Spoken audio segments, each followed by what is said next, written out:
Hello, people of YouTube. My name is Steve Gray. Thank you for watching. Today we're going to be talking about Demon Slayer Season 3, Episode 2. And this was a pretty interesting episode because we got to see this Hashira basically going after this kid, trying to get the key to essentially this doll in the background. That apparently you need the key to operate it, and it kind of works like a training tool for sword people that are, and basically for demon slayers. So he's fighting, and he was like, "Hey, look, you're hindering the Hashira right now because this could be a great training tool for the demon slayer course."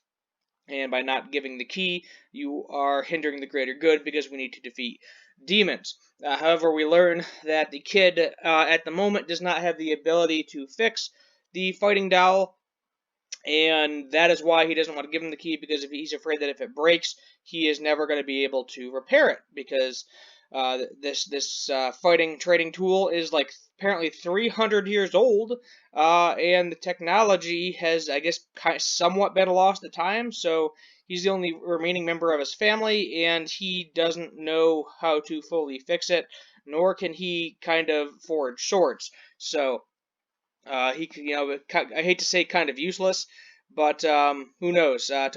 Tanjiro then grabs the Hashira's hand here, and he was like, he's not that big, he's not that strong, but his hand's not even budging. Like he's gripping his wrist with full strength. He's not even, nothing's really happening. Um, Intro pretty solid, welding swords up, fun stuff. What was this called? Episode called again? Hold on, let's go back a little. Yoruichi Type 0. Um, so that's the name of the swordsmith that was in his dream and over 300 years ago.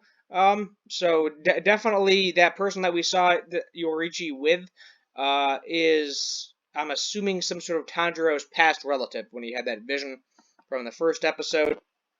But even with that, going back to the key thing, yeah, this is basically him saying, what a Hashira's duty is. He ends up getting the key and the doll and going away to train with the doll. And then we see the swordsmith that has been missing for a while. He's in the background listening to Tanjiro say how swordsmiths have amazing skill, because basically Mr. Hashira here, whose name I keep forgetting, so that's why I just call him Hashira, he's basically saying swordsmiths are useless, but at the same time, swordsmiths are not useless, because if they were not able to weld these swords, then they would have nothing to kill demons with, and then the demon slayers themselves would be useless. So, it's a give and take. You need both parties to advance. He then grabs the doll, moves away, starts training with it, and we see him fighting gracefully with the doll. And then he ends up breaking it. Not like fully breaking it, but he cuts off an arm. This crow here, which is the Hashira's crow, is actually telling us a little bit of the background. That this Hashira is a descendant from the original sun breather, but this Hashira also isn't sun breathing. So maybe we'll get some more information out of this crow, perhaps, or more information out of the Hashira, so Tanjiro can learn some more sun breathing techniques, being that is, I believe, what he was doing at the end of last season, against Daki, the 6th upper rank. But yeah, he doesn't really know much about it. The kid here then says maybe, he's your ancestor too, and you've inherited some of his memories or something along those lines, because, Tanjiro's thinking that he's crazy, but he's thinking that, that he is some sort of pass on memory.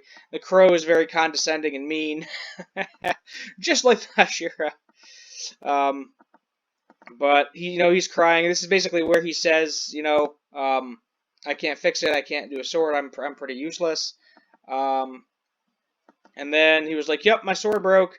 I'm taking one of the ones from the broken doll." He actually had the arm on. I don't know why he didn't give them back the arm. That would make sense. Like, what is he going to do with the training doll arm? You would think he would give them that back too, but he didn't. So I don't know if he just tossed it or what happened. And then Kotetsu basically said, I want you to train with this doll. I want you to become stronger than him.